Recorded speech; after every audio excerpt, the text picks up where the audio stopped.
জায়গাটায় কি আছে, এই জায়গাটায় অনেক দুর্ঘটনা ঘটে। আজকে আমরা রাস্তায় গেছি, আমাদের সামনেই চাক্কাটা ব্লাস্ট হয়।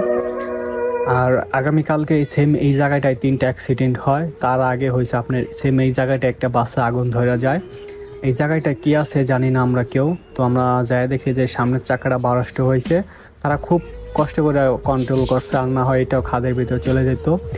আমরা এমনিতে জানি যে রোদের ভিতরে হয়তো চাকা গরম হয়ে চাকা বারস্ট হয়, কিন্তু আজকে বৃষ্টির দিন, বৃষ্টির ভিতরে চাকাটা বারস্ট হয়েছে।